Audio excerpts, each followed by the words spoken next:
Yeah. Buffalo Fanatics. It's Don Brown. Yeah.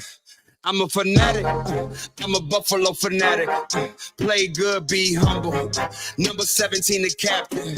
I'm a Buffalo fanatic. I'm a Buffalo fanatic. I'm a Buffalo fanatic. I'm a Buffalo fanatic. Hey, I'm a Buffalo fanatic. Just like Rico, going live, talking to my people. Cause the team's driven like West Hurt. Other teams can't, it's a repo. The opponents gotta call up Triple O. Bills Mafia, we heating up, we too electrical. We got Bean the plug, electric show. We wired up, hit up Rico, he fired up. We know where we stand on the power ranking. Other teams fans in the comments hating. We block them all, we protecting Josh. Salute to him, he the general now. Rico got legends for interviews. How the Buffalo Bills got the best fan base. Away games, red, white, blue in the crowd. Hey, I'm a Buffalo fanatic. Play good, ladies and gentlemen, it's your boy back at it again. Wednesday night was good. What's happening? I'm out usually on a Wednesday night, but here we are, getting it cracking today, folks. I appreciate y'all tuning in with your boy. Let's get to it. We got Bills football to talk about. Bills is 6-2, feeling mighty good. Why not, man? We should be celebrating the Bills, man. We should be celebrating the Bills. I mean, doing what they're supposed to do. Let me fix my camera a little bit. There we go. We should be celebrating. And it's great because this league, man. By the way, ladies and gentlemen, this is the Rico Report brought to you by the Buffalo Fanatics. If you guys are tuned in for the very first time, do me a favor, smash that like. Let's get this video on a Wednesday night. Let's get it to what, 400? I mean, that'd be nice by saying that. 400. Let's get this thing to 400, and let's have a good time. Hey, you guys already know what time it is, man. I'm not a jersey guy. Let me get right into jersey talk, okay? You know I'm not a jersey guy.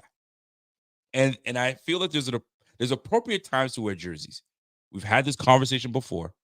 I have no problems having another conversation with y'all again. You know what I mean? Wearing it to the grocery store? Absolutely not. All right? No need for that. No need. Mowing your lawn? No need. Knock it off. Going to drop off your daughter at the school recital or practice? Hey, cut it out. All right? Podcast form? Sure. Going to the game? Sure. Maybe watching any NFL game, that's fine. You're going to your boy's house, you're going to the bar, you're going wherever. Sporting event? Correct. Any other time, man, you can't be rocking jerseys now. Now, what should be celebrated is rocking a unique jersey. You know what I mean? The generic, you know what I mean, Josh Allen jersey that everybody has. I mean, it's dope. Don't get me wrong, because I have my own Josh Allen jersey. But when you can pull off a Christian Benford jersey, you know what I mean? You got to show love. I'm not a jersey guy, but when I pop it out, I come out and pop out. Yeah. Yo, shout out to my guy, Christian Benford, one of the biggest dogs on the team, man. I got to show love, baby. Now, forget that. If I get my signature from my guy, I mean, send me a little something, man, Christian Benford. Give me a little signature. Much love to my guy, Rico. Boom, let's go. Anyway, salute to y'all. I appreciate y'all tuning in. I'm going to be joined shortly by my guy, Carl Jones. And if he's not too busy, I know he's working and stuff like so. We're hoping that we can get him in.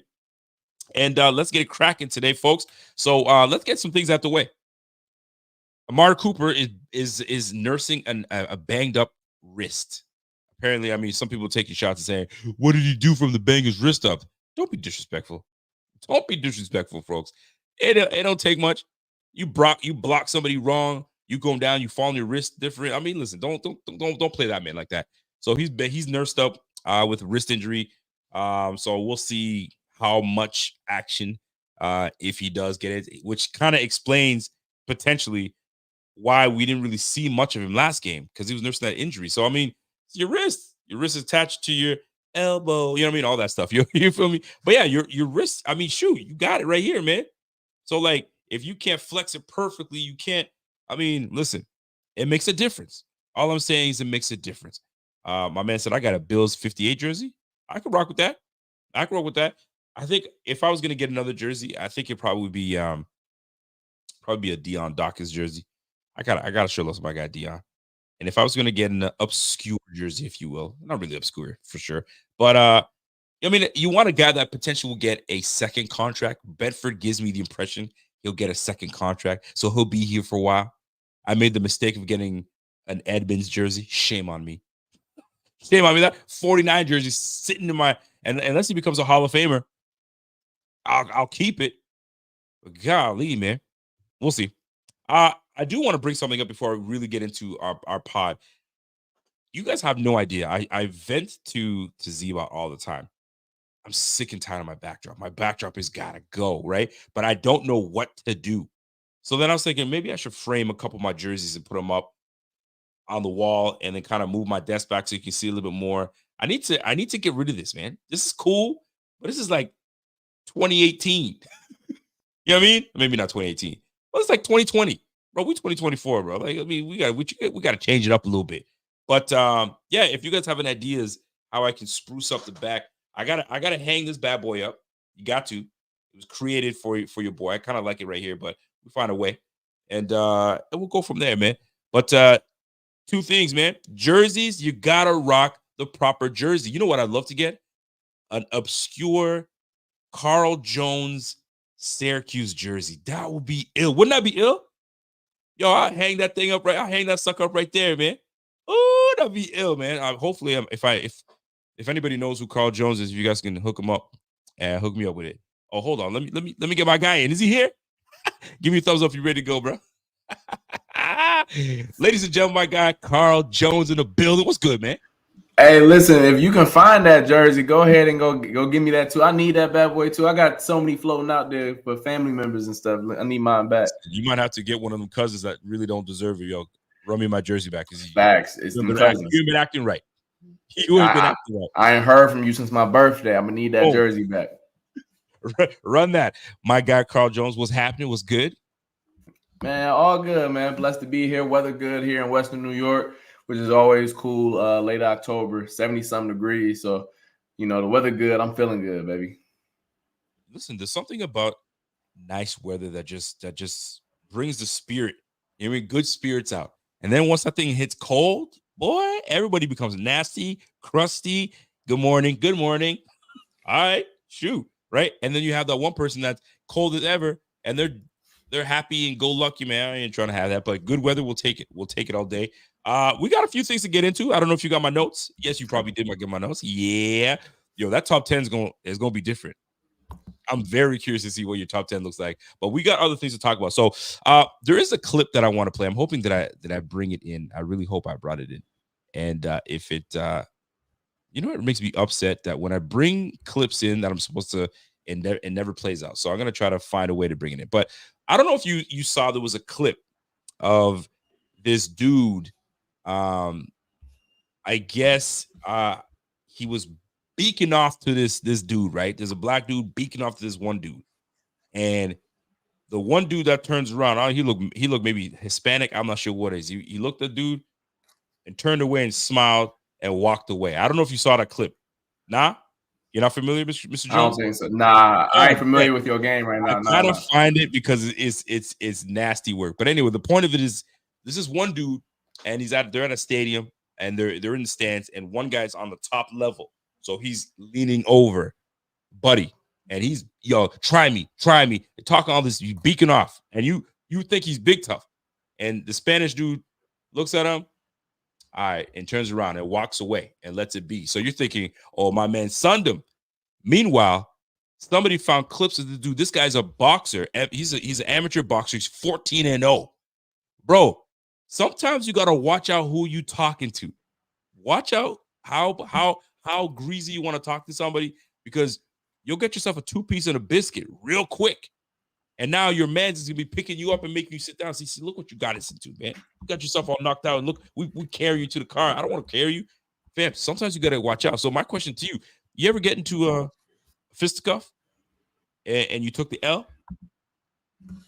Oh yeah, I done took some L's for surely. Like I ain't about to sit up here and act like I'm Floyd Mayweather out here, but you feel me? More dubs and L's for surely. Like let's make sure that's understood.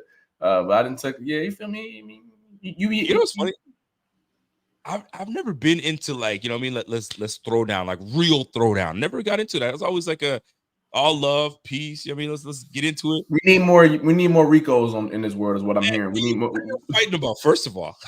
Well, hold on. I ain't fought since I've been an adult, because I'll never forget this. And once my coach said this, it stuck with me. My last football game at Q's, he told me this be the last time that all y'all can commit legal assault and not go to jail for it. And that hit different, because I was like, damn, I've been out here committing like felonious assault for my whole life, and now if I do this outside, I'm going to jail. So ever since then, I've been in the back of my head. I'm like, bro, I ain't trying to sit down in no box. I'm cool. So hell yeah, man. I don't be putting myself in positions to even get like that. But in terms of back in the day when I was a kid, yeah, for sure. And you know my greatest fear, I'm gonna tell you, I'm gonna be real with you. My greatest fear is not because like big and bad, nothing like that. You know what I mean? But like hit someone the wrong way and they fall the wrong way. Yeah. And it's a wrap. I ain't trying to be in all that, man. I'm not trying to be in all that. I'm out of that. I'm good. I got my man Big D said, yo, Rico, I just checked eBay for Carl Jones SU jersey, none listed. Yo, that's a good thing. That's a good thing, because I mean my family member not selling that. So you know what? My cousins who got that appreciate that y'all actually valuing it. Now the question is it in the dumpster or is it in the, where is it at? So that I appreciate all my cousins who got my stuff right now for sure. Let's keep searching. We're gonna find that SU jersey somewhere, man. That Carl Jones jersey sitting somewhere. We gotta find that. Appreciate you, Big D. All right, man. Let's get to football talk, man. And the one talk I want to get into is Keon Coleman, man. Keon Coleman is starting to heat up. He's on fire right now. If you ever played NBA Jam back in the day, he's heating up. Bro, Mans is heating up right now. What has taken place? You, Carl Jones, you're my guy. You're seeing these guys. They're practicing. What has changed?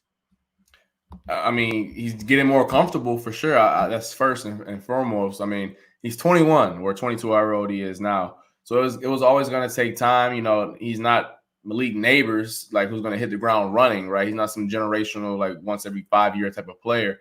So it was going to take some time. So he was going to get a little bit more comfortable. And they're also putting him in positions to where his strengths accentuate and some of his weaknesses aren't going to be as displayed as much. So like if I'm going to ask a guy who may not separate the best, doesn't have the cleanest route tree, I'm not going to ask him to run a bunch of isolated routes where I need him to beat one-on-one guys a lot. I'm going to put him in positions where he can be a jump ball guy, where he can be a guy who can use his big physical frame to win down the field.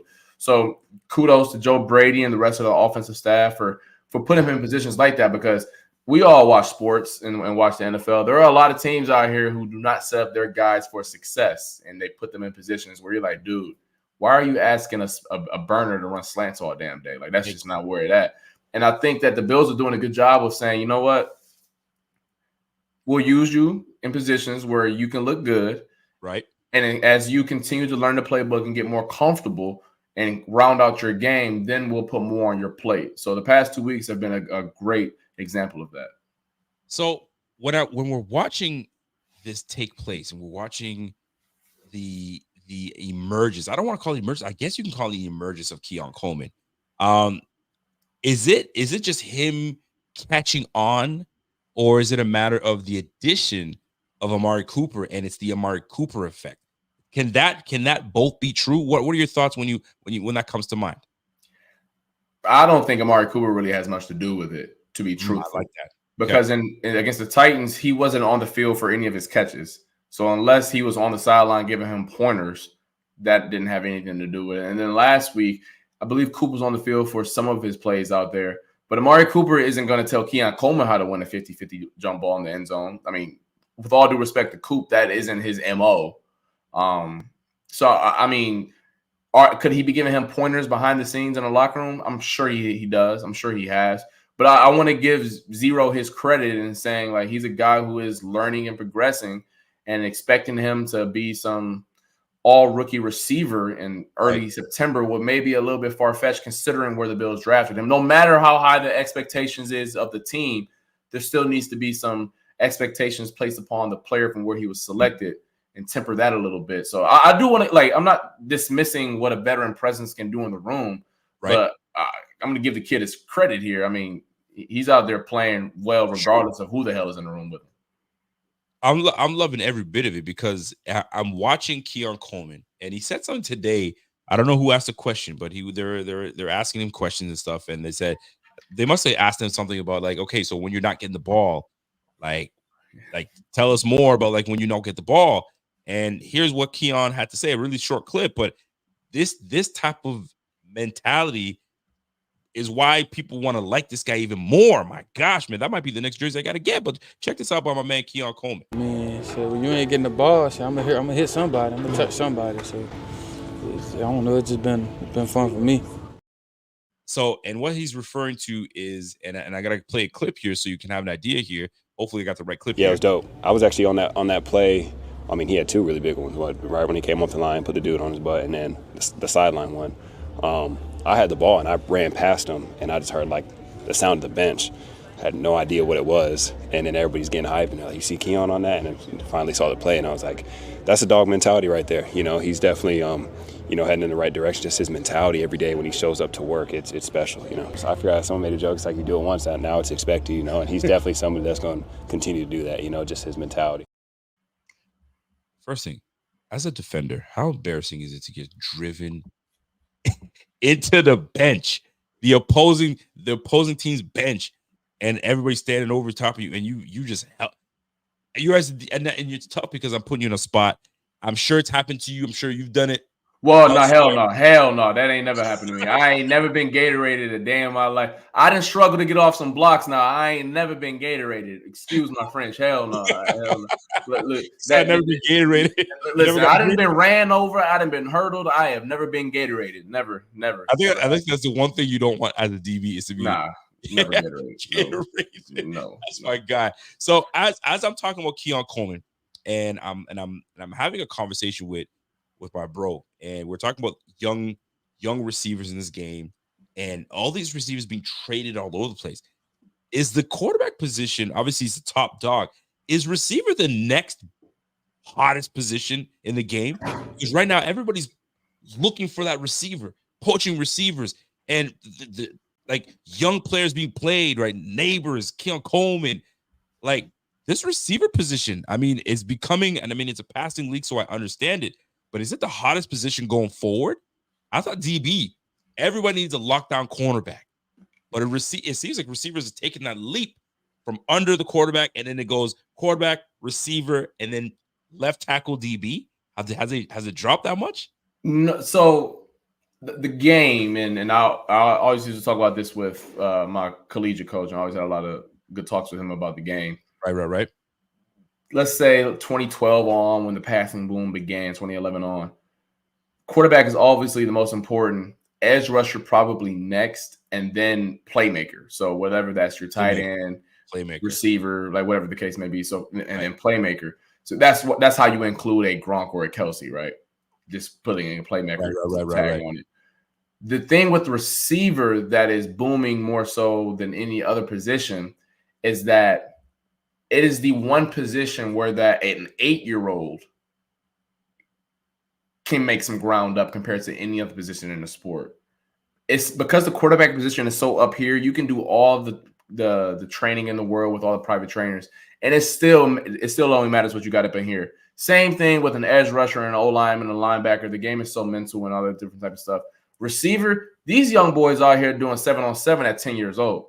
These young boys is out here running routes and cone work and ladder work from 8-9 years old. So they hitting the league running, and that's why there's so many great ones in the league right now. I still believe that edge rusher is more important.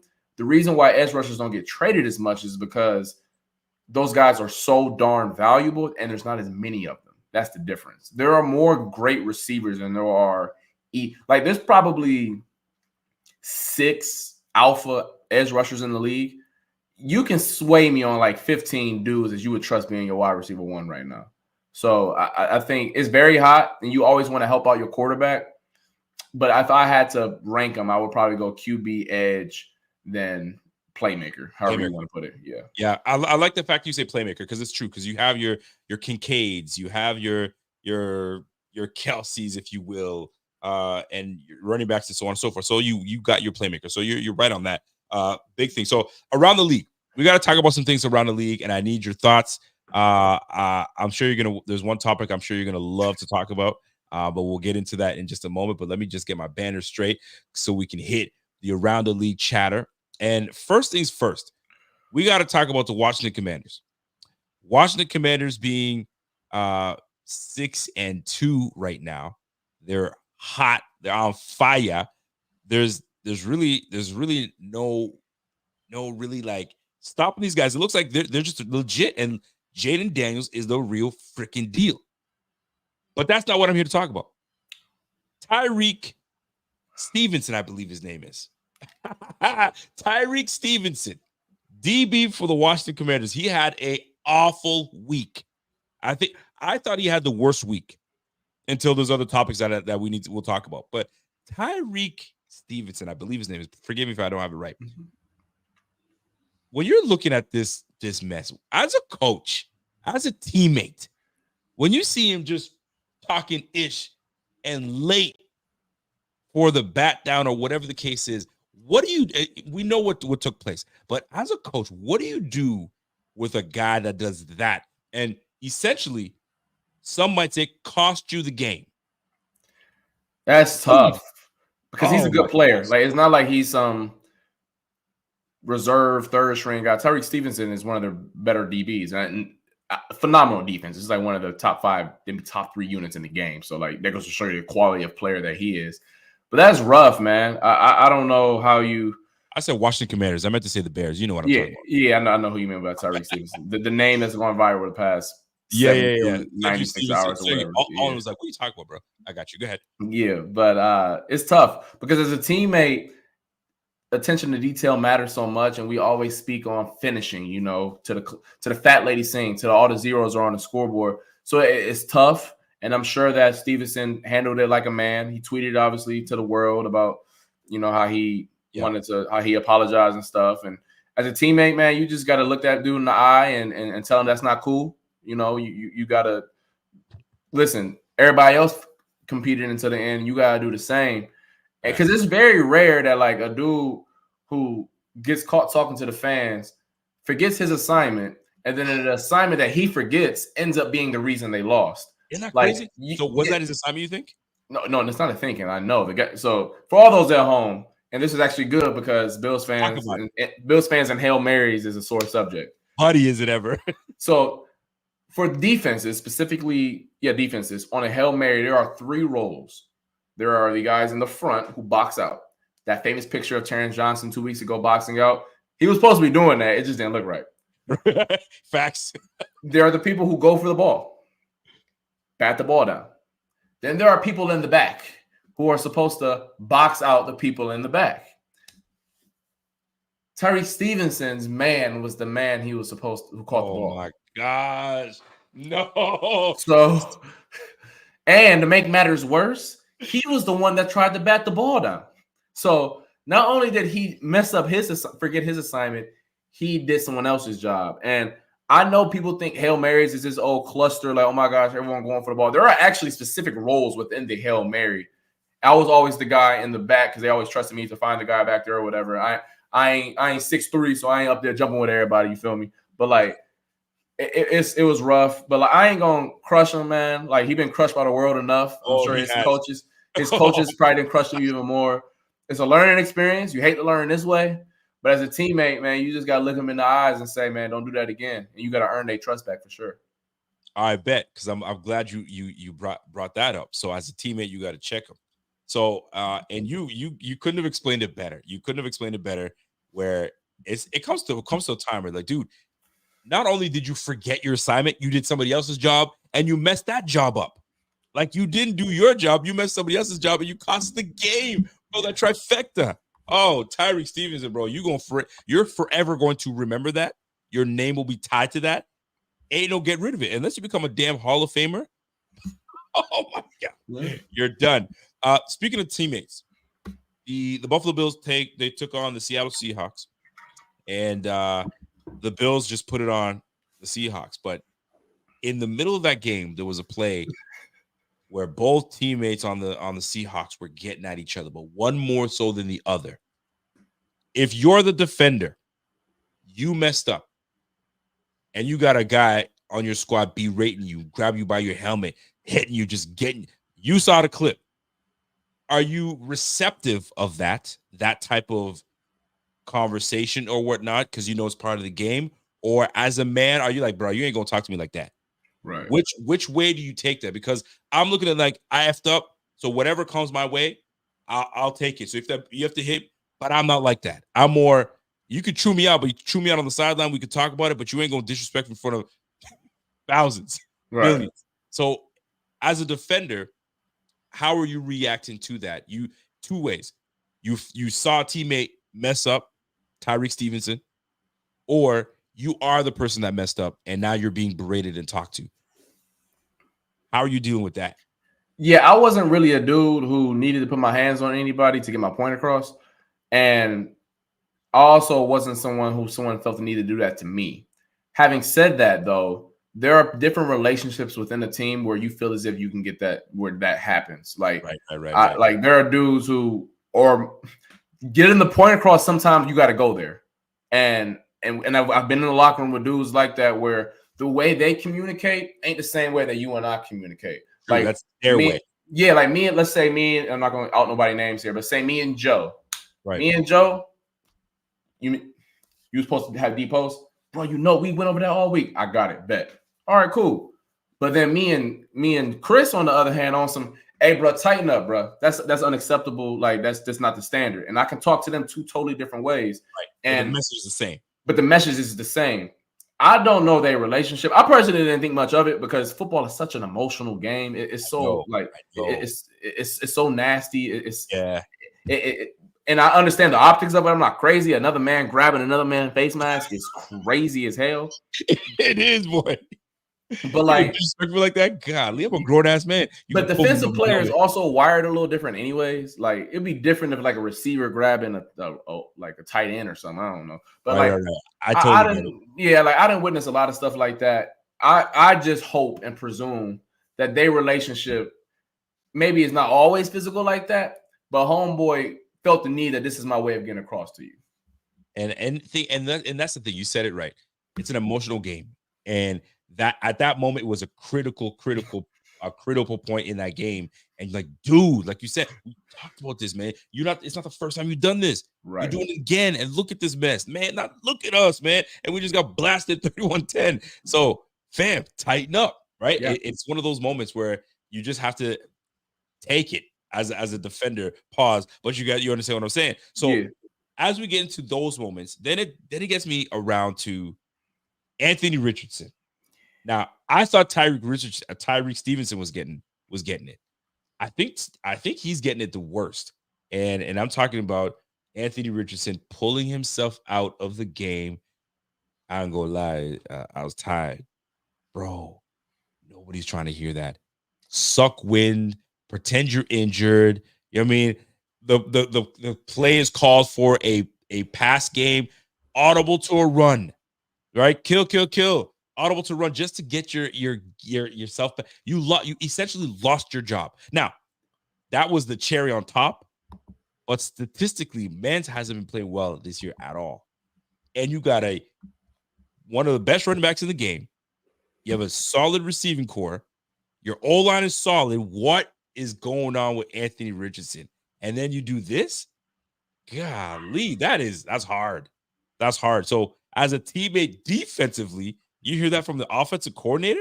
Excuse me, on the offense, your quarterback? I'm tight. Yo, get this guy off the field, bro. Yeah, man. And once again, he's been killed by the world enough. So I'm not about to sit up here and say that he's awful or anything like that. But that's not the standard. Like it's not like I just couldn't imagine being a CEO, because that's what you are as a quarterback. You represent $1 billion corporation. You are the face, especially when they take you top 5. And looking, and I say this being facetious, but y'all know my point across. Looking these 5 fat like people in front of you who are protecting you every single play, who are literally dying every play because the dude across from them is way more athletic and faster than them, and they trying to protect your ass. And you tap out because you tired. You mean to tell me Quentin Nelson not tired and not playing through something? A future Hall of Famer is not hurting. He ain't got like a torn up hand or knee or something like that. So it was a brutal look. He should have lied, quite frankly. And I know me on the media side, like we always want players to be truthful with us. Don't tell the truth with that one, bro. Lie. As a media guy, you want to help him. You mean you got hurt, right? Yeah, I literally, if I was in the room, I'd be like, "Hey, you mean you got the wind knocked out of you?" Like for real, I would have did something like that. So it's rough look. I will say this though, his play is one thing, and I think that's something that the team probably could have worked with. But clearly, and I'm not inside the building, the intangible part of the position, I think, is what he's probably struggling with the most right now, which I think is the biggest issue, where you can struggle developing as a player on the field, and that's one thing. But being a CEO of a billion-dollar corporation is a whole nother one, and that's where you're struggling with. Yes, Terrence, lie. Like Kevin Hart said, lie. Help me. Lie. Help me. Like, just this lie. So next time, AR, just lie, bro. Nah, man, you're on it. And I'm looking at AR stats where I was like, is he playing as bad as I thought? Fam, he's going 10 for 32, 10 for 24, 3 for, I mean, that's the game he got hurt. 10 for 20, 17 for 34, 9 for 19. He's throwing a 44% completion percentage. If I'm a receiver, I'm vexed. Yo, if that can't do. And the coach said it.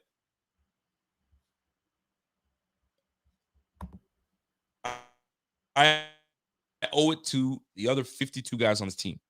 That's man. And he's 6'4", 244. The way that man plays, the way he runs, bro, you hope that he turns into something. But right now, yo, BUM. That guy is, listen, I got to say, man, that boy playing like a bum right now, man. And the Colts thought they had some, and now they're going to old man Joe Flacco. That's not what you want to do. Not that it's a bad thing, but you're not trying to go to Joe Flacco yet. Ain't nobody trying to go to Joe Flacco. Anyway, I digress because I'm here. I see this and I'm like, dude, the Colts, and that's a good team. So it's time that they did that move because it's important. So then when I look at teams that are struggling and I think of Joe Flacco, then it brings me to your boy, your team, the Cleveland Browns. Cleveland Browns. Talk to me about the Cleveland Browns, man. How you feeling on that one?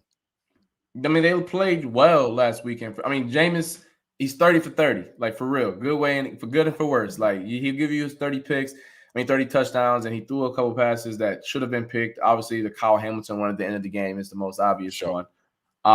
But clearly he provided a boost and a spark for not just the offensive side of the ball, but the entire team in general. I mean, the Ravens team was rolling. I believe they had won 5 in a row before that game.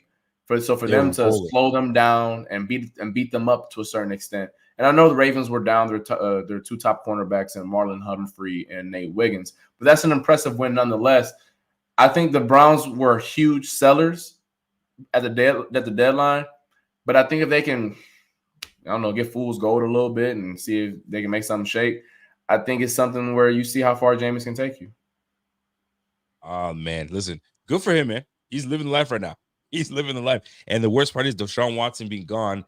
It just highlights how terrible that acquisition was, and it just not worked out whatsoever. Nasty work, man. The NFL, bro, it's nasty. It could be on your side at one point, and then all the way against you on another. I got to give a shout out to my guy, King Cam's been a member for 10 months. Salute to you, my man, King. He goes, I seen Trey White might get traded. You think we might get him back since he already knows the system? I know we really don't need him, but you never know. I'll speak for myself. Heck no. Shot. I'd say he's shot, and I'm being as nice as I can. Would he serve on the practice squad? Maybe, sure, but he ain't trying to do that. I mean, there's enough. Sometimes you have enough pride where you're like, I'm not trying to do that. Like, look, case in point, Mike Edwards, not even on the practice squad. He's asked for a trade. We'll talk into it in just a moment. But at the end of the day, no, I'm not trying to do that. I leave Trey White where he at, or wherever he decides to go. He's not coming back to Buffalo. What say you on my guy, Trey White? Yeah, I don't think it makes much sense for Buffalo. Obviously, they have the 2 starting cornerbacks. Kyrie Elam is someone who they still have faith in, and then Jamarcus Ingram, when he's been available and on the field, he's someone who is produced. So I don't really see a spot for him, and I really don't see Trey White coming back here to be on the practice squad. And I think the Bills will much rather use a practice squad, a DB spot on the practice squad to develop a player. So I don't really see we have Lewis Seen sitting on the practice squad right now, just waiting. Yeah, so I think they will much rather use their practice squad for the DBs to develop a player. 110%. I'm with you. And listen, it's a cute story, but we ain't trying to bring Trey White back. I'm sorry, bro. Like, we moved on from him. We held on to him a year too long, to be honest, if I'm going to be honest. But nah, we straight like that. I got to give a shout out to my girl, Caitlin Blount. Caitlin Blount, you know what time it is, man. You know I got to ring that bell for you, girl. Welcome to the Bing Squad, my girl. Bing, biggity, bing. Let's go. I appreciate you, girl. I want to hear that bing. I want to hear that bing, biggity, bing, or whatever it was. I haven't heard it in a while. I appreciate you, girl. You know I do. And I really appreciate what you did for Zebot, man. It was really sweet from you. Now let me get into something with you, man. The good, the bad, the ugly with this last game we just played. Seahawks, Bills. Initially going into that game, I mean, you've been around the guys at practice, you've been in the locker room, and this is the insider in you coming in. Was there a sense of confidence in the locker room at practice prior to this game? Were they zeroed in? What took place the week before getting into this game? Because these boys were on it.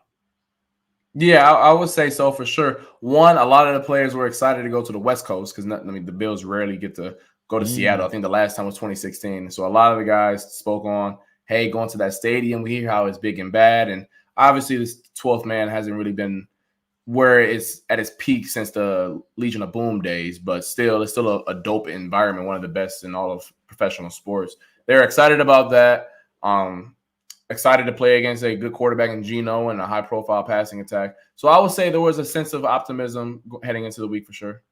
I like it because now it brings us right into the good, the bad, the ugly. So going back, trying to remember, I mean, it feels like it was so long ago because we're going into Dolphins week, and we know that's always a great week. But if you're looking at the good, and we won't stay too long on this because there's a few things we got to hit on, but the good, the bad, the ugly. If you're going to look at the good and something that stood out to you very much so in that West Coast trip by the Bills against the Seahawks, anything in particular, or maybe something that most people are not talking about that stood out to you? That's like, that's it. That's the good for me. People have talked about it, but I think the O-line deserved their flowers and their love for how well they played. The displacement, where they were opening up massive holes. There were so many plays where if the line of scrimmage was on the 30-yard line, the Bills O-linemen are 2 yards down the field. And that speaks to how well they were moving guys in the run game, giving Josh time more often than not in the pass game. And I think a Seattle unit and defense that likes to play with two high safeties, which means inviting the run, always encouraging when an offensive line is getting dared to run block, and when they take on the challenge and dominate it, very, very encouraging to see. So I think I hope all five of them, including Alec Anderson to make it 6, got a game ball. Let me. I mean, I think you're obviously. I know you're going to agree with me on this one, but I feel like the league isn't talking enough about Khalil Shakir. I feel the league is not talking enough about. And now I might be tripping. Maybe they are, but I just don't feel he's mentioned amongst, some of the top dogs. And given the offense that he's in, and he's in his 3rd year right now, this is the breakout year. Right? If he's healthy, man, he could be a top dog in this game. And I was talking to Pierre about this, and he was saying there's a comparison he's been trying to make. I didn't see it at first, and I'm starting to kind of go back and like, okay, let me really look at it. And he's saying Amon-Ra St. Brown. You can really comp Amon-Ra. I didn't see it. I'm still trying to find where I can find the comparison, but I can understand where they're coming from. So when you think of Amon-Ra St. Brown, you see Khalil Shakir, and can Khalil Shakir be the Amon-Ra St. Brown of this Bills team? Or are we not built that way? So my thing it's great, but like 9 receptions, of the 9 receptions, 4 of them were receiver screens. So if you're going to be the Amon-Ra St. Brown of the top dog, I'd like to see a full route tree. Now, is that overrated is the real question. Man, you got to run no. You think Randy Moss ran a full route tree? Right, probably not. Right. So like, is the route tree that important for me to say that you're the guy? But if I will tell you, Anthony, what do you call AB? AB ran you a full route tree from a stop to a 9 to a 7. You name it, he did it. And that's that made him so versatile. Can Khalil be that guy for us? And do we see another level of Khalil coming to Buffalo? I don't see the Amon-Ra St. Brown comparisons, and I get it. They both play in the slot. Right. But Amon-Ra St. Brown does a lot of damage down the field in the intermediate part of the game. And I think that's the difference. And that's not to say Khalil can't.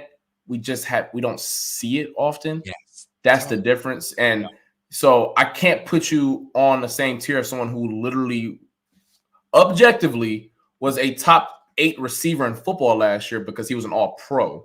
So I can't disrespect those dudes who got all AP next to their name and say he's that. But I do think he's a really good receiver. And I know people will want to say nationally this, nationally that. Well, for one, what you do in the postseason and your accolades tend to matter with that stuff. And then secondly, he isn't utilized in a way that will get him that type of love. Yes. That's the thing. So I don't know. And he's never really showed to be a downfield guy, but he hasn't shown you anything to say he can't do it. I guess that's the thing. And this is my thing here. Why not? Right. If he's skillful enough to do those things, why aren't we utilizing him like the Amon-Ra St. Browns? Like we can tap into that. And I feel like Joe Brady has relegated him to slant here and there. Because if you think about it, the downfield plays that he gets, and I'm not downplaying him at all. Right. He's had his, 25-yarder here and 15-yarder there. But when you think of his long plays, it's usually a broken play. Right. Where he breaks off and gets a big time reception. It's not a design play. I as a fan, and I that cover the team, would love to see them use him deep or like you said, intermediate and deeper than that, because he gives you so much.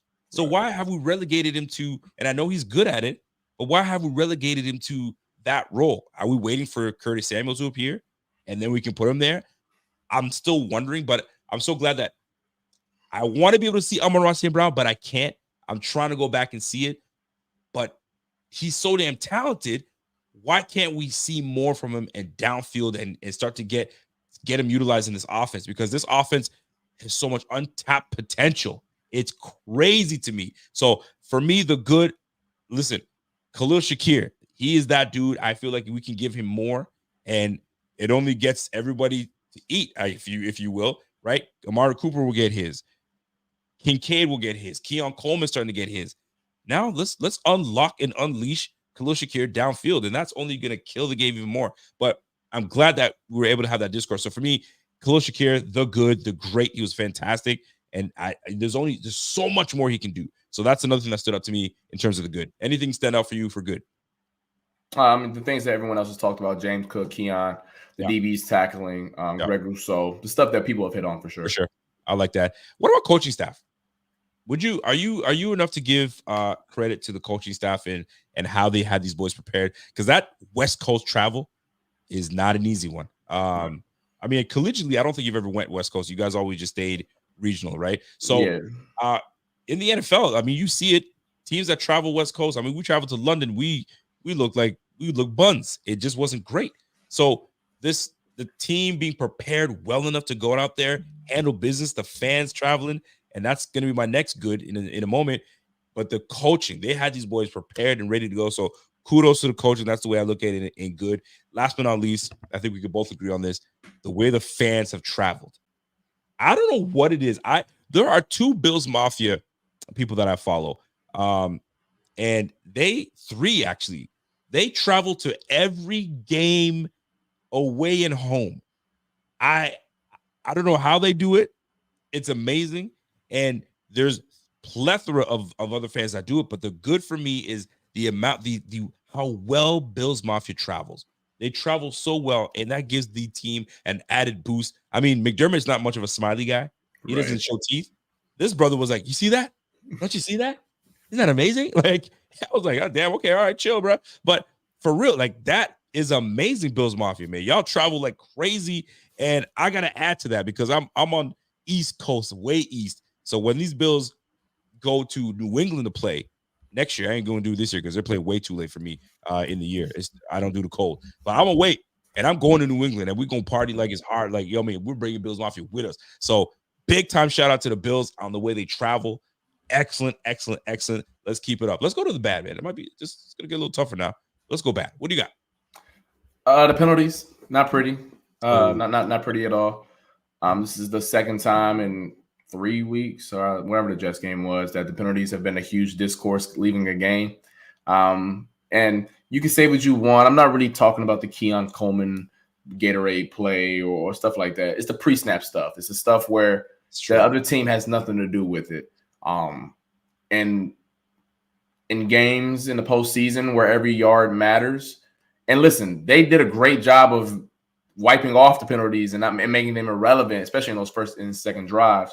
But some of the pre-snap stuff, legal formations, false starts, I know that they can do without that and do much better. Listen, I can't even disagree with you because that's absolutely facts. I mean, 11 penalties. Wait, like 11 or 13 penalties for almost 80 plus yards. That ain't gonna cut it. That absolutely is not gonna cut it. I can't. There's not much bad that I can really say in this game, other than we continue with these slow starts. I'd like to get a faster start, because if not for this miscues from Seattle, it's a whole different ball game. It's a whole different ball game. But our second half, I mean, changes are killing it. But I'd like us to get a slow start. I hate to even put it in the bad category, but I'd like us to get faster starts so we can start pinning our ears back and getting after the quarterback. I thought we did a better job in this game. We went up 14 points in the first half, and then we poured it on them a little bit more in the second half. But faster starts, I think we got there, but we wouldn't have got there if not for the miscues from Seattle. That would have been a different ball game. So, but nonetheless, I like what I saw, but I'd like to get a little bit of a faster start and a little more polished, if you will. I mean, I don't know much bad there is, and I'm gonna go to ugly. And I hope you got something for me because I have nothing ugly unless you have something ugly for me. The only thing that ugly that I'll bring up is the fact that the 12th man let it be red and blue up in there, and it made it feel like 12 man. Mind you, I love, like, as a kid, it was CenturyLink Field when I was a kid, but now Lumen Field was one of the coolest stadiums. Like, it is objective. I mean, it was in the world record books for a reason for how loud it can get. Like, that stadium is dope. Facts. And but the fact that y'all let them a team 2,500 miles away run up in there and make it red and blue, and I get it. I know it is not nearly the same environment it was when Sherm was playing. I get it. Yeah. But still, that is unacceptable. So yeah, I just want to give. It's kind of ugly for the Seahawks fans, but also more good for Bills Mafia and how well they travel. Listen, I got nothing ugly to say. The ugly is, listen, man, we came into your house, like my man Carl Joe said, and we whooped ass. We put belt to ass, and we left like that, just like that. And you hate to see it. And you got Geno Smith saying, I mean, you know what? I got some ugly for you. Geno Smith crying, ugly, nasty. You know what I mean? There's some people that are ugly criers, and some people are like cute criers, right? They don't really make too much in their face. They just have a stream of tears. And you're like, oh, that's so sad. Oh, he's crying or she's crying. And then you have people that just make all those nasty faces and cry. You're like, yo, and you take a still shot. You got this man doing this on the fit. Yo, ugly, bro. You ugly. All right. That's the only thing that I can share with that in terms of if good, bad, ugly. This was a very good game for the Bills. Very, very hard to find anything ugly. I'll leave it to those in the chat that if you find anything ugly about this game, let me know. But I mean, that's where I stand.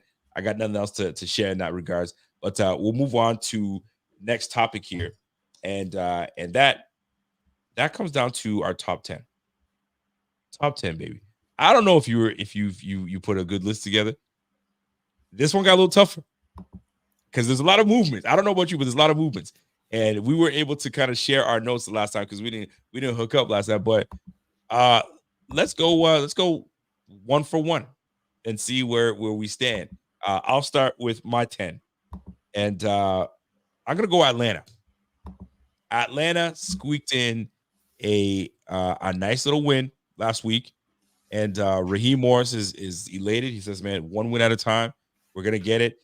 It's a talented offense. It's a talented roster, and they just have to. They have their ups and downs of inconsistencies. They just got to be better. Should they have won that game? Some folks are saying it's controversial. Kyle Pitts, I never understand this. Get in the end zone. Get in the end zone, tuck the ball in, cross the plane, get in the end zone. All this holding the ball this way, that way, the defenders are coming for you. Like, they're not stopping. I'll never understand it, but Atlanta got the win just by the skin of their teeth. But I'm going to put them at my 10 spot. I think they're a talented roster, and they're still trying to find themselves. And that NFC South is as tight as can be. So they have a great opportunity to win that division. Give me the Atlanta Falcons at 10. What you got? I had them at 11 if we extended this to 11. For me, I'm going to have the Eagles at 10.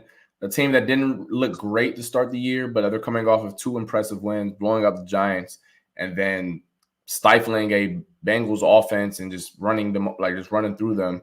A Bengals team that was somewhat trending in the right direction. So I want to sneak Philly in my 10th spot. Philly at the 10. It's funny because I have them a little higher than that. Baltimore 9 for me. Listen, man, that's a nasty loss to by Baltimore. I don't care how you want to slice it. I don't care Nate Wiggins is not there. I don't care Humphries is not there. You have a guy that hasn't played in for a long time. And Jameis Winston. I get it. He was drafted high. He can play. There's no question. I'm not dismissing Jameis Winston being able to play. But you guys are red hot. And you let Jameis Winston put points on you like that? Nah, bro. I can't. And now you're 5-3. And the teams that you lost to, that's the thing that's killing me. You've lost to the Raiders. You lost to the Browns. Nah, man. Those 2 teams that are under 500. Nah, I'm not playing with that, man. So, and then obviously Chiefs are the best team in the league right now. But listen, man, can't do it. I got Baltimore at 9. What you got? My 9 spot is going to be the other team, another team in the AFC North, Pittsburgh. Wasn't a believer at first, but I like what I'm seeing out of them. They don't have a lot of impressive wins and teams that they've beaten, so I don't know how I want to stack them up against the teams ahead of them. Having said that, though, the defense is legit. It's a top 5-6 unit, and then whatever Russell Wilson did in the past over the offseason to get his career back on track, he's balling. He looks great. The run game is great. George Pickens is balling. George Pickens also got to get his left foot in bounds. Still upset about that. The 2 feature count is 1, no? It should, but I mean, he got to know that. Rules. Yeah, you got to know that. But regardless, they're a team that I think before I felt as if, they'll sneak into the postseason and we know what will happen. I think it's a team that when they get a wild card spot, you got to be like, oh crap, okay, the Steelers. This ain't Mike Tomlin voodoo magic working at this point. Is what I'm saying. I'm surprised you have the Steelers out. I mean, maybe I'm not. Maybe I'm tripping. I have the Steelers higher than that, but this is why these top 10s are amazing. Steelers at 8. You say at 8 for you. 9. Got 9. Excuse me, 9. So yeah, who'd you have? You had Philly at 10. At 11. So let me see. You got the Eagles. You said Eagles are what? 10. Eagles at 10. You got. Oh, see them. My bad. I wrote my whole thing. And who'd you have at the 9th spot? Pittsburgh. Pity. All right. For me, 8. Philly. Philly's coming on, man. Philly seems to have found something. I think they're respecting the ability that to run, and they're respecting what they got back there in Saquon. They're healthier, right? They're starting to get a little healthier now. So but I have them low though, because I don't know what's going on. They're questioning the quarterback at that position right now. They're questioning him. They're saying he's regressing, and I'm not sure what's going on, but he seems to have a grip on this offense. It seems like he knows what he's doing. But give me Philly at 8. Philly at 8. What do you got? Give me the Vikings at 8. I think last time I spoke to you, they were at 2. 2 losses. Now, granted, 2 close losses to the Lions and then a Rams team, which I know people think the Rams trash, but they look they're not even healthy. They just got 2 players back, which is scary. And I think that says a lot about the Rams. The fact that the Rams not even they still are they're down like 5 old linemen. They just got 2 receivers back and they look good. So that is really scary for how well put together the Rams offense is. But regardless, give me the Vikings at 8. And another L. I think they'll be on the outside looking in for the top 10. Damn. You know what? The Reds do look good though, man. Yo, Matthew Stafford is a ball. He can play. Yeah, he's tough. He's tough. He can flat out play. Yo, give me the Vikes at 7. I got the Vikes at 7. Those back-to-back losses do hurt. And tough for them because those back-to-back losses came in a short week. So it's tough, but listen, the losses are the losses, and the Vikes defensively, they didn't have an answer. And the Vikings defense is one that most people are like, yo, Brian Flores got this defense playing hard, and they just didn't show up the latest game that the Vikings played. So I have them at my number 7 spot. Vikings at 7. Who you got at 7? Give me the Commanders, man. I'm all in. Like, you know, I'm a big Jaden Daniels guy. Like I already gave my apology letter to Cliff Kingsbury. He's obviously doing a fantastic job in the DC area this year. I'm sold. The defense is trash, yet Jaden Daniels is balling. That goes to show you how well he's playing, and everything on that offensive side of the ball is very cohesive for sure. All right. Well, give me the Commanders at 6 for me. I got Commanders at 6. If not for Jaden Daniels, this team is not a good team. It's not a good team, right? I mean, you said it defensively. They got some good moments here and there. They got 2 good linebackers, man. You got Frank and Louvu, and you got old reliable vet, Bobby Wagner. I mean, St. Juice is okay. I mean, they got some guys back there. Emmanuel, you know what I mean? They could be better on some certain spots, but Jaden Daniels is really saving this team. And without this guy, it's something. My brother's like, yo, man, he's got talent enough to be generational. I don't know if he's generational per se. He's a very good quarterback. No, he's got potential to be generational. I'm like, and this is a conversation we argue all the time with my older brother. I was like, why do you call him generational? What, to me, generational is a player that we have not seen in a long time. He's going to change the game. Like LeBron James, generational. Right. You don't see a 6'8" point forward do what he does, right? And then I'm like, if you're going to call somebody generational, you want to say maybe Lamar Jackson? Could be. He could be, but he's the 2.0 version of Mike Vick. He's the better version of Vick. So then what is Josh Allen? Is Josh Allen generational? He's the 2.0 version of John Elway. Like, he's the better, like, he's the bigger, more athletic version. So, I mean, to be fair, Elway was 25 years ago. So, sure. I mean, that's a generation. So then it makes me, then I'm like, so we're having this conversation. I was like, if I was going to call anybody generational, I'd be like these 2 guys, but not Jaden Daniels. So then I'm like, who in the league right now would you say is generational? Like, you don't see a player like that come too often. TJ Watt? Nah, we've seen not even like Tyreek Hill is generational. The guys 5'9" that are the fastest men on the planet. That's generational. Interesting. Like, we don't see Tyreek Hills. Like, yeah, you don't see Tyreek Hills. You don't really, honestly, you don't see, and that's the thing. You don't see a Tyreek Hill, and you want to be able to say it like that. You don't see LeBron James is just growing trees like that. Like, Justin Jefferson's great. He's on track to be a gold jacket guy. We've seen great receivers before, though, in that mold. Tough to be generational. Like, you'd have to be like Calvin Johnson. Maybe. Yes. Yeah. No, not maybe. We don't see 6'5", absolutely 230, 4 threes. We don't. We haven't. We haven't. Like, and actually produce. Correct. And actually show you what's good, right? Yeah. Very interesting. So anyway, I got Commanders at 6. Jaden Daniels is good. He's solid, and he's got this team playing good ball. When he's in, Commanders are dangerous. They're a dangerous team, and he seems to get it. So give me the Commanders at 6. What you got at 6? Team that I really don't like at 6, but your record is your record, the Houston Texans. I've told you before, I love everything about C.J. Stroud and D'Amico Ryans, but the record is good, but they still don't look great. And obviously losing Diggs is going to hurt. Still no Nico Collins, I believe, for another week, if I'm not mistaken. They're really banged up. But the Packers' loss was really bad. I mean, C.J. Stroud was running for his life. Like, he was on his pedal, like he was like a DB. It was that bad. But like I said, I'm rooting for the Texans. I love everything about C.J. Stroud's game and who he stands for as a brother and all that, and Ohio State connection. I got him at 6. They haven't necessarily reached the expectations that we kind of all had coming into this season. I'm actually going to agree with you. I actually like where you have it, but I have my Texans at 5. So we're like neck and neck, and a lot of it goes down. Diggs going down. Nico not coming back yet, so you're gonna be leaning on John Mechie. You're gonna be leaning on Tank Dell. Nico Collins doesn't return back yet. Mixon is a good back, so you don't have the full complement that you had at the beginning of the year, where you had a weapon at your disposal, left, right, you name it.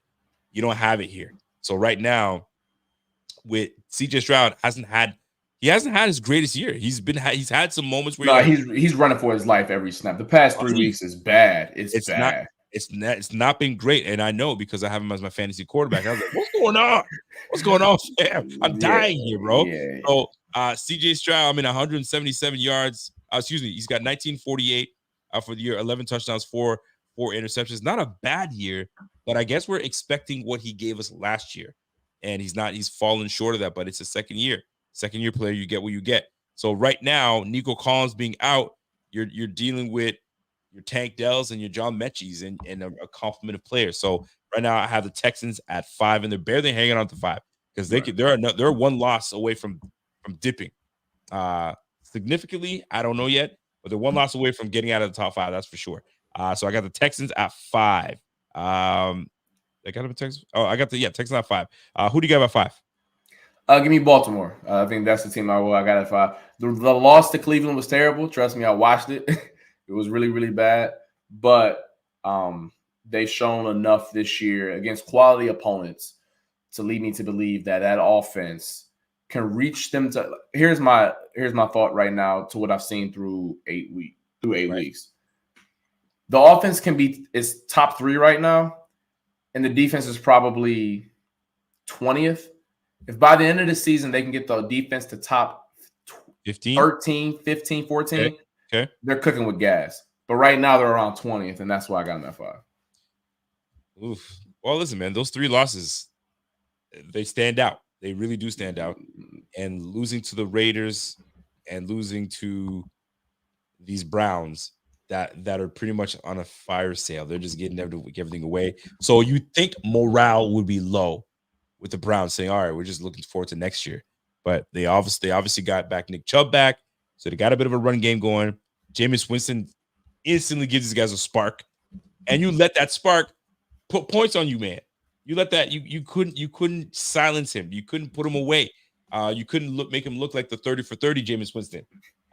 Instead, he looked like he was like a Hall of Fame Jameis Winston. I'm capping right now, but you catch what I'm saying. So give me I got Pittsburgh at 4, bro. I got Pittsburgh at 4. Let me tell you why I got Pittsburgh at 4. Defensively, they're solid. They're one of the best defenses in the game, if not the best defense in the game right now. You have a closer, a legitimate bona fide closer in TJ Watt. I think he's ended 3 games so far for these Pittsburgh Steelers that were tight, and because of him, Steelers got the win because of TJ Watt. Russell Wilson has opened up the offense for the Pittsburgh Steelers, which now makes them a legitimately scary team. Justin Fields, you can kind of bottle up Justin Fields, make him a passer, and his inaccuracies will show.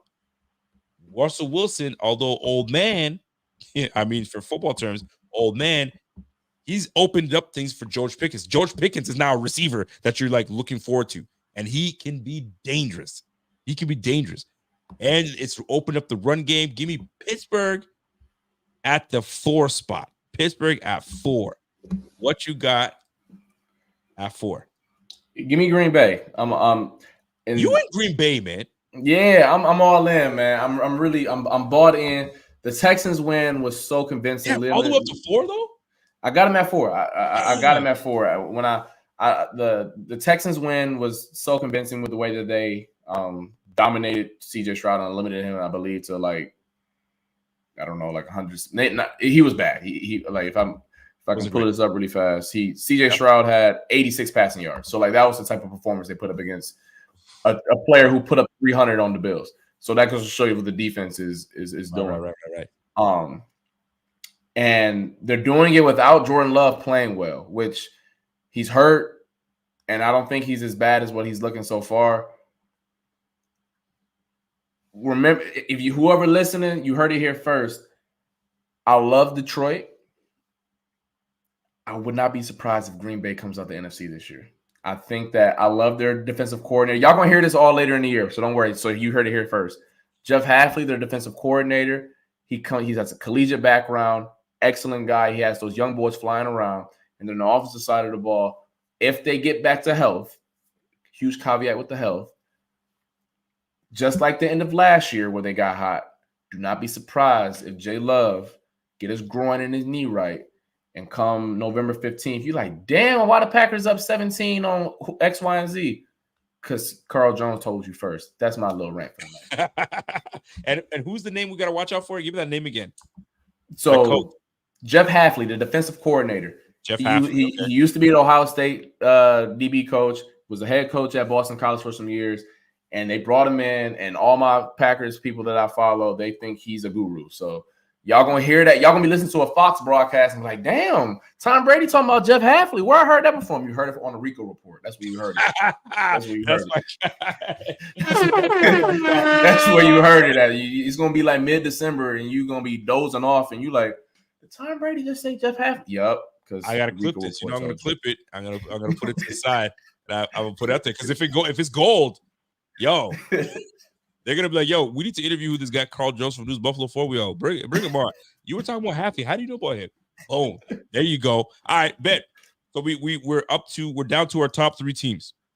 I mean, obviously we have them exactly where I believe we should have them. So actually, I'm gonna be interested. Let me see who's your third team. I'm gonna go 3-2-1 just because I think it's kind of self-explanatory for me. That's cool. Bills 3. Lions, then KC. Agreed. But I think 2-1 is not as far as you think. I just think 1 gets the benefit of the doubt because they got the donut next to the 7. That's all. Which is absolutely fair, and I am in agreement with you. Man, look, man, the Bills were low, and they're right back in it on a 3-game win streak. This is their second 3-game win streak this year. They took a little bit of they took a gut punch to the knee. I mean, to the belly. They had to go down on one knee. And they sucked a couple win, gave me a couple 6 of win, and they're back up again. I'm in agreement with you. I got Bills, Detroit, and the Chiefs. That's how I have it. Bills are on their way. Detroit, I like Detroit. They're well coached. Offense is rolling. Jared Goff is rolling. They're doing well, but I don't trust Jared Goff all the way because he has these moments where you're like, where'd you go? Where's that Jared Goff that's been like 18 for 18? And I'm not saying that we're gonna get it all the time, but like he has these moments where like you're not that guy, pal, and now you're letting your team down. And if I'm picking Allen, Goff, I'm putting Goff. It's gonna be Pat, Allen, and then Goff. That's the way I look at it. So there's something about him that I don't trust, but the totality of what they've done this year, I got it like you do. Bills, Detroit, Chiefs is the way I have it. What do you have against the Chiefs? I don't get it. Listen, I love I mean, people are, first off, the Chiefs defense is the best in football or second behind the Steelers, however you want to do that. And then offensively, I know people think their offense is bad. It's not bad. They just boring as hell. Like, they don't go backward. You talking about like old school Utah Jazz? What are you talking about? You talking about Karl Malone dumping in little pick and roll? That's what you talking about? You got Hornacek on the sideline. What you want?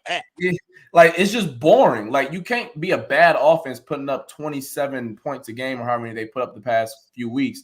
They just have no explosive plays. But the thing about the Chiefs is they get 3-4 yards of play, which is, you're like, damn, that don't sound right. But outside of Patrick, like, here's the Chiefs so far this year. If Patrick Mahomes don't turn the ball over, they get to the red zone damn near every single drive. So, like, I get it. It's boring, and it's not a great offense. But trust me, as a Browns fan, I know what bad offense looks like. It's not that. For real. I got you. Listen, man, you're making sense. And I'm looking at this squad. I'm looking at this team, and they can be beat. They can be beat. I mean, any team can be beat. But they're on a mission, though. Here's the biggest thing, though. They're on a mission. Look, my man Brock is saying, come on, dog. Chiefs are trash. Who they play? Don't do that. Don't do that. Mahomes, the turnover machine. Play a good D. Bills will smoke that ass in Buffalo. Listen, Brock, And it could happen. Yeah, it could. It could happen. The Bills usually have their number in the regular season, but guess what? Let me remind you, my big dog, when it comes to the playoffs, guess what? They're 0-3 donuts. 0-3 against the Chiefs in the playoffs. I don't care how you want to call it. 13 seconds here. I don't care. We lost. We're 0-3. So don't be telling them the trash, because when it comes down to it, they win. They got championships. They got that banner hanging for a reason, and they're going for 3 straight, which is why it's important that I don't care what happens in regular season. Once we get to the playoffs, that's what we got to take care of business. Let me ask you a question, all right? Because we got through our top 10, then we're going to go through the pick'ems. But in between, I got to ask you a question. I'm trying to lay off of this, but it seems to come up every so often with me, and that's referring to Coach McDermott. I'm a big fan of McDermott. I like McDermott a lot. I think he's a very good coach. I think he coaches the defense very well, and he's just a good. He's respected. You can just tell he's respected. And there was something that came up on the internet today that he's 1 win away from being from his 80th win. There's only 13 head coaches, something of the nature in the AFC that's ever reached 13 wins or something of that nature. I can't recall. Here's my question, though. All this regular season stuff is great. He's lost to the Chiefs, like I said, three straight times. What do you do with Coach if they go into the playoffs and they lose to the Chiefs yet again? 0-4 versus the Chiefs. Pushed out by. Do you just, all right, guys, let's revisit everything. Everybody come back. Coaches come back. We're just going to tweak a couple roster spots and let's roll? Or are you drastically saying, okay, clearly this coach can't get it done at this juncture. We've got to pivot. Or is that he's too good a coach to do that? Can't do it. He gets you to the playoffs every year. He's got you a winning record. He's giving you five divisions, and we're aiming towards that. He's giving you 5 division titles. What are we doing here? Let's stop talking about getting rid of Coach McDermott's crazy talk.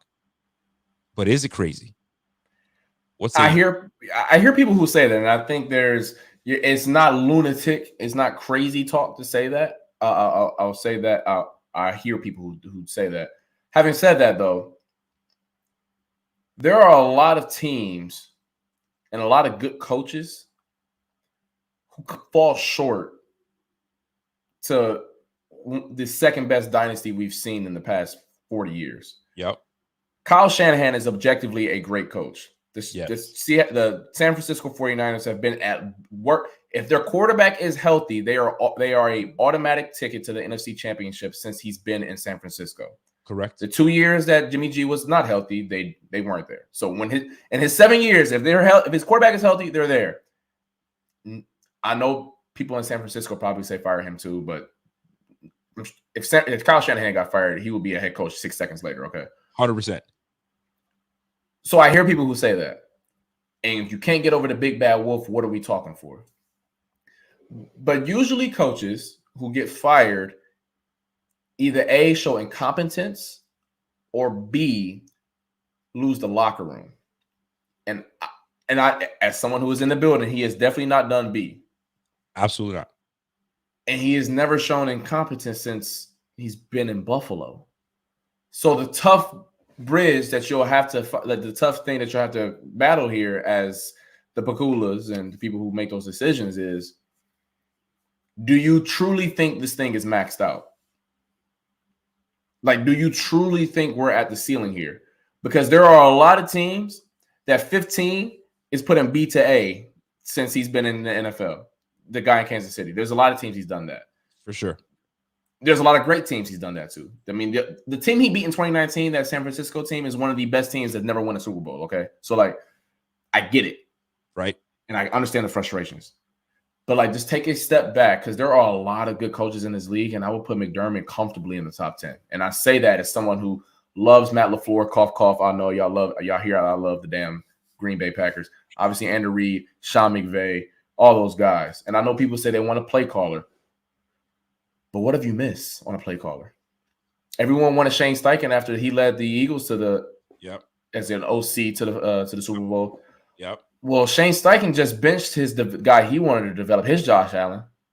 So I'm here. I'm willing to have the conversation, but let's just take a step back and realize why do coaches usually get fired? Because the only coach I can think of that wasn't incompetent or didn't lose the locker room is Andy Reid. Right. You feel me? So, and then he went on to another team and won. Now, you said let's have a conversation. Are you ready for that conversation? I got time.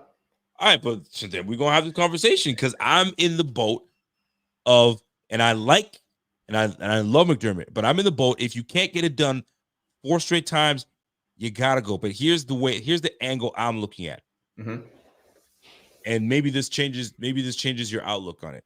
Yeah. The owner Pagula wanted Pat Mahomes prior to Josh Allen.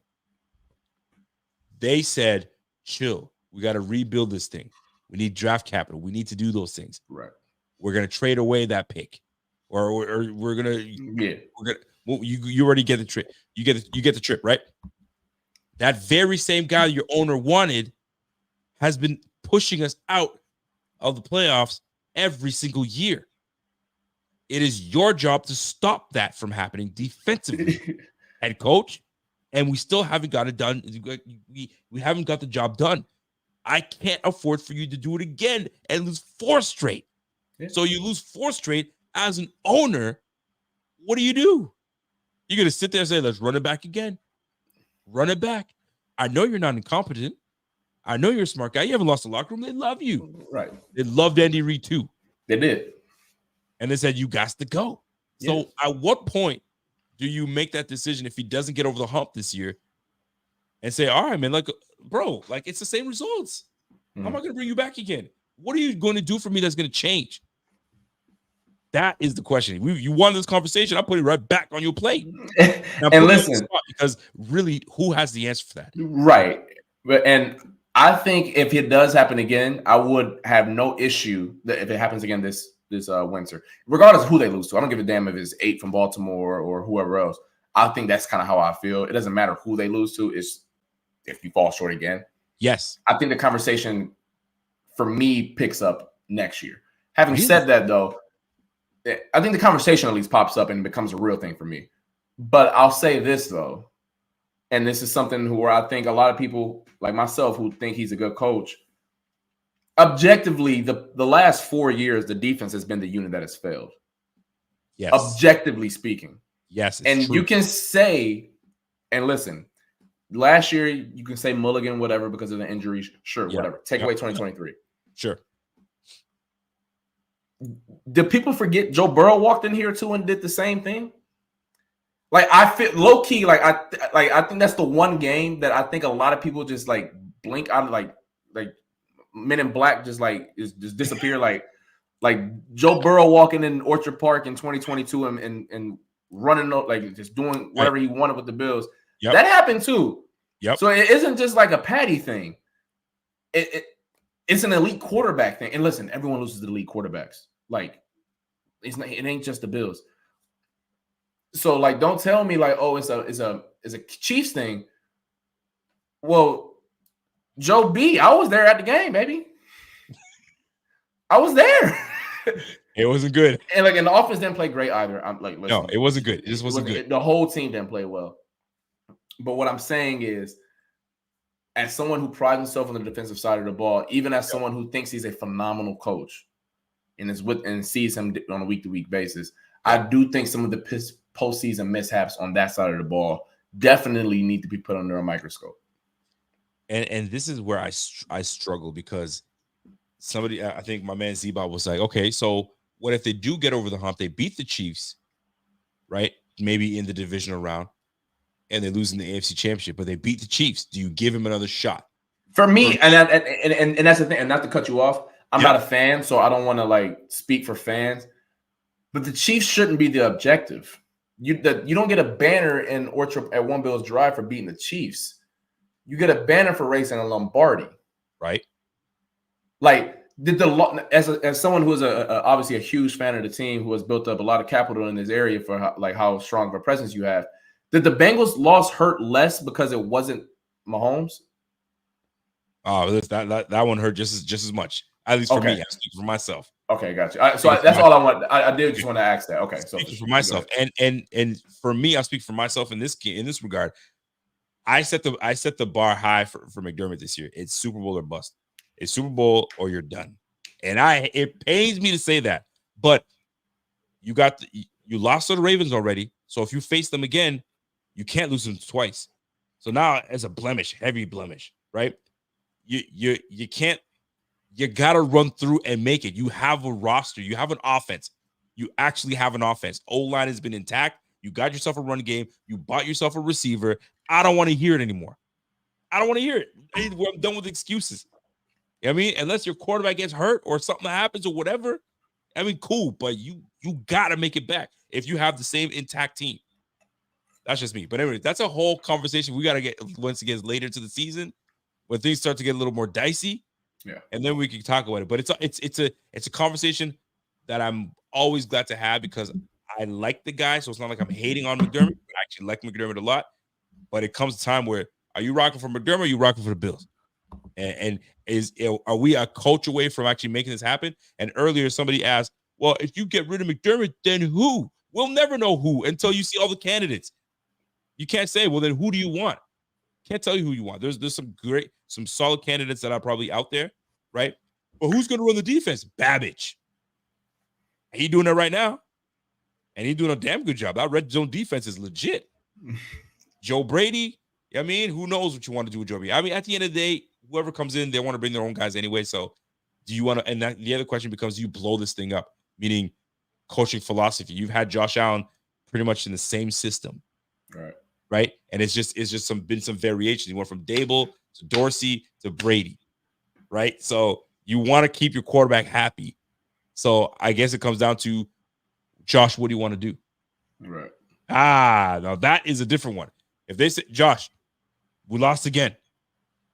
I gotta make Josh might say, man, let's see. I like coach. I like him. Because these quarterbacks have a lot of say. Yeah. If Josh gets what he wants. Diggs is probably still in the building if Josh wanted Diggs still in the building. If Pagula says, Josh, I need you in my building and you alone, what am I doing with old boy McDermott? I'm putting it on you because I can get rid of him, get you somebody else. I got 4 guys lined up. These are the 4. Do you like any of these guys? Or you want to run it back?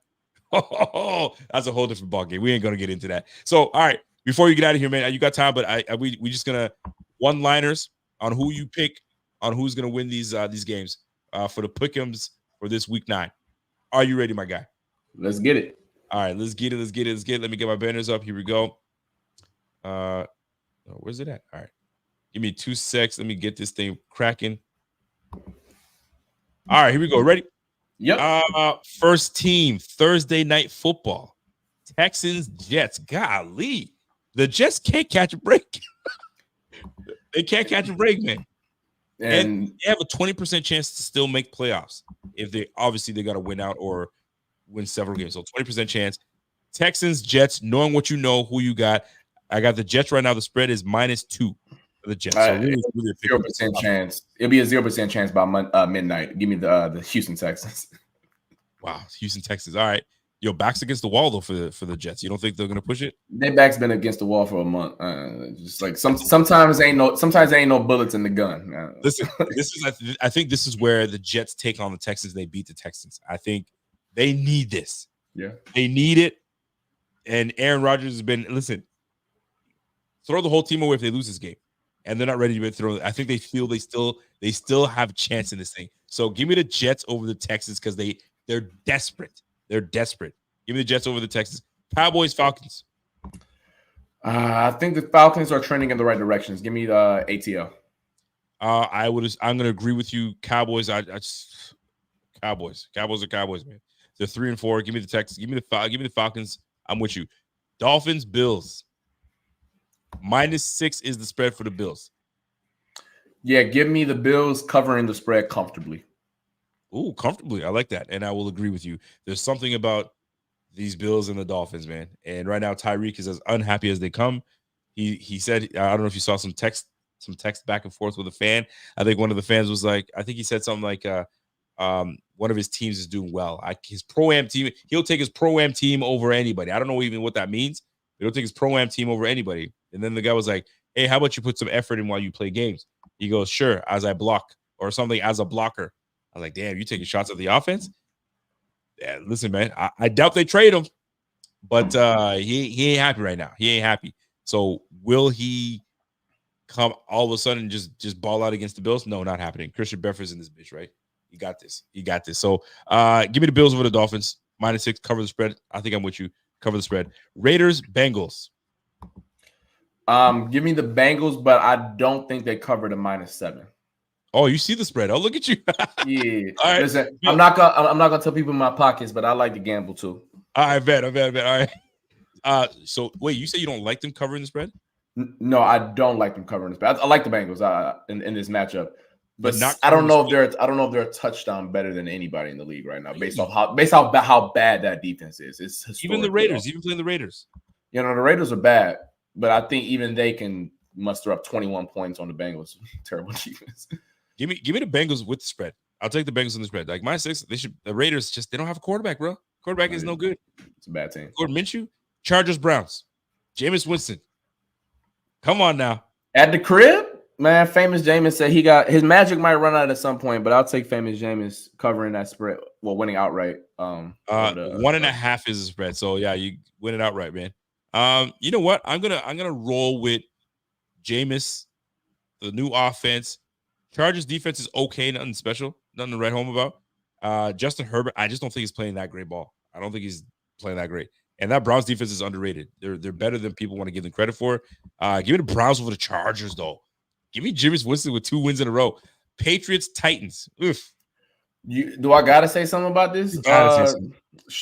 Give me the Patriots, because assuming Drake May plays. If Drake May plays, give me the Patriots. Give me the Patriots as well. I don't care how good that defense is for the Titans. Offensively, Mason Rudolph blows and Will Levis is worse. So, yeah, what a terrible acquisition that was. Will Levis blows. Terrible. Commanders, Giants. It's easy to say the Commanders in this one because it's -4 Washington, but the Giants are pissed off. Daniel Jones cares. He's going to try to make some things happen. I'm taking Commanders. I don't give a damn what y'all say. Jaden Daniels is that dude. I'm going to take the Commanders, but those divisional games are always a little wonky. I'll take the Giants to cover +4, but give me the Titans to win. Giants to cover. I like that. All right, you are a gambling man. All right. Saints, Panthers. Oh, God. Derek Carr's back. Give me the Saints. Oh, Derek Carr's back. Yeah, easy Saints. Because I know Bryce Derek Carr's back. He's supposed to be back for the team. -7.5. They got this. They got this. Yeah. Shoot, I should have stayed with the Saints defense. I got rid of it. All right. Broncos, Ravens. This is an underrated one for me. Mm-hmm. Could this be your upset of the week? If Bo Nix looks as good as he did last week, maybe. No way the Ravens beat them by 10 points. I'll say that. I think the Ravens win, but that the Broncos can cover that spread for sure. I think this might be my upset of the week. Bo Nix over the Ravens. Pat Surtain. That defense is doing all right. And they got a run game of their own with Javonte Williams out there. Give me the Broncos for the upset. That's my upset of the week. Broncos over Ravens. Ravens go, they take another loss in a row. Ooh, that'd be nasty. But you say you got the Ravens, but not covering the spread at 9.5. Correct. Got it. Jaguars, Eagles. 7.5 is the spread. Eagles have somehow turned a corner, and now they look like a real football team the past 2 weeks. I think they win that game. I agree as well. This one's a tricky one. Bears, Cardinals. Spread 1.5. See? I would have thought the same. I'll take the Bears. I think there will be a team that's locked in this week after an embarrassing loss last week. That was nasty. I think I'm good. You know what? I'm going Cardinals. It's Kyler. They keep sleeping on Kyler Murray. I think people forget how good Kyler Murray is. I don't care that he's 5'6" he says. I don't care, right? But he's nice. He can roll, man. Give it the Cardinals over the Bears. I don't care. The Bears, I mean, yeah, I give it the Cardinals over the Bears. I gotta take it. Lions, Packers. I hate that Jordan Love is not 100% healthy. You got to go against your boys. Yeah, I'm going Lions for that reason. even if he plays, he's battling 2 injuries, both lower body. Yeah, but he's got a grind injury, right? Yeah, groin and knees. Groin. And I don't know if it's the same leg, but That's rough. I don't know what's better, the same leg or opposite. They both bad. Rams, Seahawks. Oh, I'm all in with the Rams. And no disrespect to the Seahawks, who I think are a decent team. The Rams with Puka and Cooper is objectively, not even trying to be like crazy here, that's a top 10 offense because of how well you have a one-on-one play caller, Yep. a Hall of Fame, near Hall of Fame quarterback, and then 2 dudes combined with Kyron Williams. Give me the Rams. My man Season B says he's giving the Packers a shot. He's giving the Packers a shot in that one Rams. I like the Rams too. Kyron Williams, that boy can run the ball, man. He's a good runner. He's a damn good runner. I like what they're doing over there. Give me the Rams as well. Colts Vikings with Joe Flacco. I don't like nothing about the Colts vibes. -5 Minnesota. I think Brian Flores can get a couple picks off Flacco. Flacco gonna throw you. Put it like this: Vikings DBs, put your receivers gloves on this week. Flacco gonna throw you a couple. So I give me the Vikings to cover that. He said Flacco gonna throw you a couple. All right, bet. I like the Vikings. I just don't. I mean, Joe Flacco's cool and all, and he changes the game a little bit. Defensively, the Colts are not bad defensively. They're not horrible, but they ain't bad either. But I think the Vikings are pissed off. They're not going 0-3. They can't. They can't drop to you drop to 3 games, man. You already got the Packers and you got the Lions. And you got the Bears. You can't afford to lose anymore. So give me the Vikes because they just need it. They can't. And last but not least, you got the Monday Nighter with the Buccaneers and Chiefs. It's -9 for the Chiefs. To me, I'm taking Chiefs to cover the spread. I'm taking the Chiefs to cover the spread. However, we all know that the Chiefs lose one game that they're not supposed to every single year. Could this be it? I don't know. Listen, say it with your chest, man. Is this the upset of the week or no? Hell no. I mean, respectfully, I don't trust Baker without Mike Evans and Chris Godwin against the best defense. It's not happening. So, I don't think it'll be this one. Any upsets of the week, or you feel good with what you grabbed? If I had to pick an upset, it would probably be like something that's more than 3 points. I would say the Giants. I would say the Giants over the Commanders would be a game where. Yeah, you were wishy on that one. So and I think the Commanders are a good team, but the division games be a little wicked sometimes. They are a little wicked, that's for sure. All right, man. That's it. That's it for me. I do want to say this one thing. Ryan Clark, I think it was Ryan Clark. Was it Ryan Clark? No, it was somebody else talking about injuries. It was JJ Redick. JJ Redick, and I want your thoughts on this. JJ Redick was talking about when analysts talk about players coming back from injury and they don't look good when they came back from injury and they're supposed to be back and why are they not performing the way they're supposed to perform and so on and so forth. And JJ Redick is like, you got to understand, like, these guys go from highly used athlete doing everything to pulling a hamstring. And what they don't realize, for someone that's played high level, you pull a hamstring, everything else is strained. So you're putting a lot more emphasis on your calf muscle. You're putting a lot more emphasis on your hip on this side. And then now you've destroyed there's a whole lot of stuff. So for you, have you ever gotten any big time injuries? Nothing surgery related, but I've had stuff that has caused me to miss time for sure. So the things that have caused you to miss time, when they said you're slated to return 2 weeks, I don't know how they say it, but 2 weeks you'll be good. On second week, are you good to go, or does something else hinder you? Oh man, now my back is tight because I was doing this or whatnot. Or were you able to, if they gave you a prognosis of 2 weeks, 2 weeks you're back to 100% normal? It depends on the injury and it depends on how the rehab went. Sometimes in rehab, you maybe went a little too hard and you were putting too much strain and force on the other body parts that hurt you. Yeah. And then other times, you just came back too quick. Or it's mental. A lot of times it's mental because I think that we look at these guys as freakazoids and we look at them as just pieces of meat. When they got mental just like us. Like the thing that kind of, and I don't want to go too long here because I know it's getting late. The thing that really opened up my eyes to how serious the injuries can be is watching my teammates go through ACL recovery and how hard it was for them to get back to the field after they were cleared. When the doctor said you're good, but you don't trust that no more, that was the hardest part for me. So, and I never tore an ACL or anything like that. But just seeing my dude to everybody telling you good, the MRI say you good, but this not telling you good. And this is the most important thing in sports. And that's the thing you got to battle every single time you step out on the field or court. Which brings me to Stephon Diggs with that awful timing for an injury. Real quick, do the Texans bring him back next year, or is he testing free agency? I assume he tests free agency. The Texans got some young guys, John Mechie, Xavier Hutchinson as well. Just brutal. I mean, I don't wish injury upon nobody. Yeah, that's tough. And it's just brutal with how he waived the last 3 years of his contract. Just brutal situation. Hope he gets back to form and continues to play at a high level. Ironically, his brother tore the ACL last year, Diggs this year, and maybe they'll be playing on the same team next year in Dallas. They need a receiver. They need a receiver bad. So yeah, it'll probably be CeeDee Lamb and Stephon Diggs, and maybe we'll go from there. I don't know if they said he's going to be good for week 1 because it's kind of somewhat middle of the season, so it's going to be a tight recovery. But you hate to see it. But ladies and gentlemen, my guy Carl Jones, by the way, I haven't seen it yet. Your interviews with the boys there, so I got to take a look. You had one with Taron Johnson, was one of them. Oh, you talking about like my Sunday interviews? Yeah. Oh no, this week actually be Keon. Forget the past.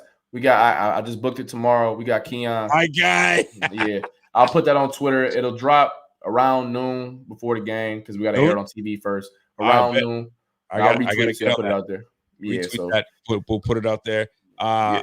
I'm trying to think of a little fun interview. Yeah, I mean, if y'all got anything y'all want to ask Keon related that's funny, fun about his life off the field, holla at me. I'll see what I can do. Let me know how if he's like, he gives me the impression that he just turns it on to be funny, but for the most part, behind scenes, he's pretty stoic and pretty serious guy. He gives me that impression, right? But we'll see. I'll be looking for the interview, and if I have any questions, I'll send you some your way. For sure. Ladies and gentlemen, my guy Carl Jones. If you have not followed Carl Jones, follow my guy at Jones11_.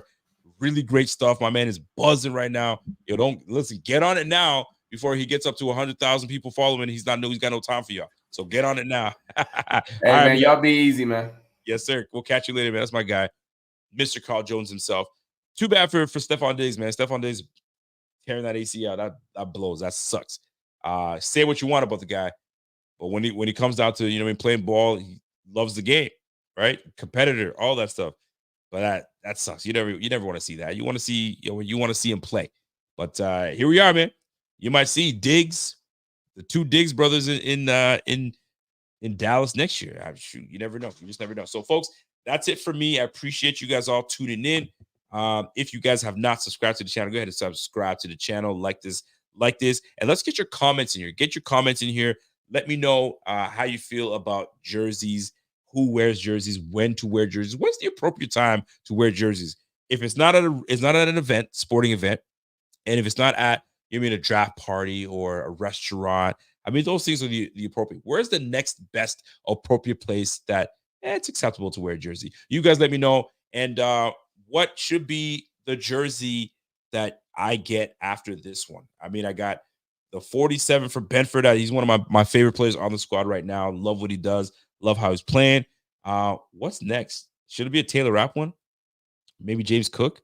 Maybe Ray Davis. Ray Davis might be the one to get. Who knows? You guys let me know. Talk to me. Keon Coleman. That might be a nice one. Talk to me, folks. Anyways, you guys have yourself a great night. That's my guy, Hashtag. What's up? What's up, baby? What's happening, man? Ray Davis might be the next one to get. I've been talking about him all freaking year. Might as well just jump on there and get that on that Ray Davis. But right now, I feel good about rocking my Bedford jersey. He's not playing with me, man. So, ladies and gentlemen, that's my time. Appreciate you guys. If you guys enjoyed the show, give my guy Carl a follow. And you just can't go wrong with giving that guy a follow. He's got Keon Coleman coming up next as an interview. It'll be fun. So if you have any questions for him, do me a favor. Hit him in the DM. Send him, this is XYZ from the Rico Report. Here's a question that I want you to ask. And maybe your question makes it on to the show. So, well, that is that. It is a late show, but I'm getting out of here because I got to go to bed because I got to get up in the morning. So we'll catch you guys on the flip side. So until next time, folks, by the way, his channel is News for Buffalo. Until next time, it's your boy Rico. And we out of here. And we'll catch you guys again. I'll be back at it on Friday with my guy Z-Bot. We're gonna break down that Miami game. It's always fun to talk Miami because we're gonna give it to Miami. That's what we do, baby. And if they come out swinging, we just gotta hold their little head back like this so they can swing all they want, right? And we just go, "Are you done? Are you done?" It's exactly what it's gonna be like. Anyway, it's gonna be the Bills over the Miami Dolphins. That's how we do it. So, folks, have yourself a great night. We'll catch you guys on Flip Out. It's a Rico Report. It's the Buffalo Fanatics. And until next time, it's your boy. And I'm gone. Y'all have a great night. Catch you on the flip side. Peace. Heating up, we too electrical. We got bean the plug, electric show. We wired up, hit up Rico, he fired up. We know where we stand on a power ranking. Other teams fans in the comments hating. We block them all. We protecting Josh. Salute to him, he the general now. Rico got legends for interviews. How the Buffalo Bills got the best fan base. Away games, red, white, blue in the crowd. I'm a Buffalo fanatic. Play good, be humble. Number 17, the captain. I'm a Buffalo fanatic. I'm a Buffalo fanatic. I'm a Buffalo fanatic. I'm a Buffalo fanatic. I'm a Buffalo fanatic.